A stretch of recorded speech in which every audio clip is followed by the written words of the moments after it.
ಅವಧೂತರು ಅಂತಂದರೆ ಬಾಯಿ ಮಾಡಿ ಹೇಳಬೇಕಷ್ಟೇ. ಎಲ್ಲ ಆಸೆಗಳು ಇರುತ್ತೆ, ಹೆಸರಿಗೆ ಮಾತ್ರ ಅವಧೂತರು. ಆದರೆ ನಮ್ಮ ಸಕ್ಕರೆ ಪಟ್ಟಣದ ಅವಧೂತರಿಗೆ ಯಾವ ಆಸೆಯೂ ಇಲ್ಲ, ಯಾವ ಆಸೆಯೂ ಇಲ್ಲ.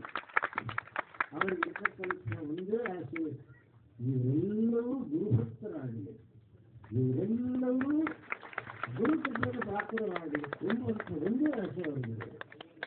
ಬೇರೆ ಯಾವುದೂ ಅವರಿಗಿಲ್ಲ. ಹಾಗಾಗಿ ನನಗೆ ಅವರನ್ನು ನೋಡಿದರೆ ಅಪಾರವಾದ ಸಂತೋಷ. ಅವರ ಬಂದರು ಅಂತಂದರೆ ನನಗೆ ಅತೀ ಪ್ರಿಯವಾಗುತ್ತೆ. ನಾನು ಅವರನ್ನು ನೋಡಿದರೆ ಅತ್ಯಂತ ಪ್ರಿಯವಾಗುತ್ತದೆ ನನಗೆ. ಅವರಿಗೆ ನೀವು ಸಕ್ಕರೆ ಪಟ್ಟಣಕ್ಕೆ ಬರಬೇಕು ಅಂತ ಹೇಳಿ ಅವರ ಆಕಾಂಕ್ಷೆ. ನಾನು ಅವರ ಮನಸ್ಸಲ್ಲಿ ಹೊಂದಿದ್ದನ್ನು ಯಾವುದನ್ನು ನನಗೆ ಇವತ್ತಿನವರೆಗೆ ಅಲ್ಲಗಳೆಯಲಿಲ್ಲ, ನೆಲೆಗಳಲ್ಲೂ ಇಲ್ಲ. ಯಾಕೆಂದರೆ ಅವರಿಗೂ ನಾವು ಆ ರೀತಿಯಾಗಿ ಒಂದು ನೆನಪು ಬಂದಿರಲಿಲ್ಲ. ಅವರು ಗುರುಗಳು ಸಕ್ಕರೆ ಪಟ್ಟಣಕ್ಕೆ ಬರಬೇಕು ಅಂತ ಹೇಳಿದರೆ ನಾನು ಹೇಳಿ ಖಂಡಿತ ಬರ್ತೀನಿ. ನಿಮ್ಮ ಮನಸ್ಸಿನಲ್ಲಿ ಇರುವುದನ್ನು ಅಮ್ಮನವರು ನೆರವೇರಿಸ್ತಾರೆ. ಅದು ಅಮ್ಮನವ್ರ ಕರ್ತವ್ಯ.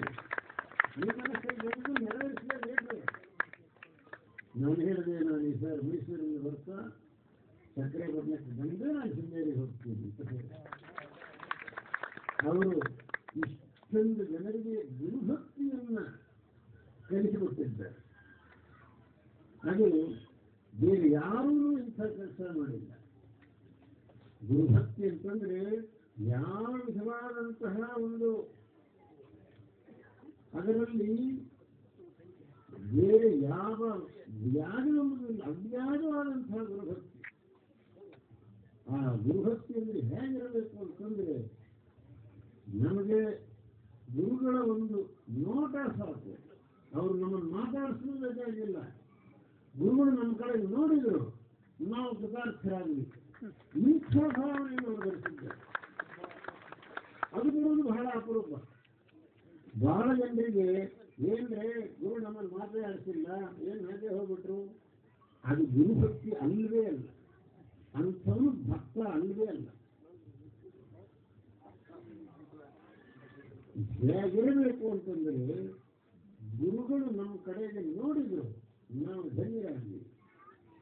ಇಂಥ ಭಕ್ತಿಯನ್ನ ಅವಧೂತರು ತಮ್ಮ ಶಿಷ್ಯರು ಎಲ್ಲವರೆಗೂ ಕೂಡ ಕಲಿಸಿದ್ದಾರೆ. ಹಾಗಾಗಿ ಅವಧೂತರ ಶಿಷ್ಯರೆಲ್ಲವರು ಅದೇ ರೀತಿಯಾದಂತಹ ಒಂದು ಸಂಸ್ಕಾರದಲ್ಲಿ ಇದ್ದಾರೆ. ಹಾಗಾಗಿ ನನಗೆ ಬಂದರೆ ಆಗುವ ಸಂತೋಷ ಅಷ್ಟಿಷ್ಟ. ಹಾಗಾಗಿ ನಾನು ನಿಮ್ಮೆಲ್ಲವರಿಗೂ ಪರಿಪೂರ್ಣವಾಗಿ ಆಶೀರ್ವಾದ ಮಾಡ್ತಿದ್ದೇನೆ. ಇದೇ ವಿಧವಾದಂತಹ ಈ ಭಕ್ತಿ ನಿಮ್ಮಲ್ಲಿ ಸದಾ ಇರಲಿ. ಭಗವಂತನ ಕೃಪೆ ನಿಮ್ಮ ಮೇಲೆ ಯಾವತ್ತೂ ಇರಲಿ ಅಂತೇಳಿ ನನ್ನ ಈ ಮಾತು ಮುಗಿಸ್ತೀನಿ.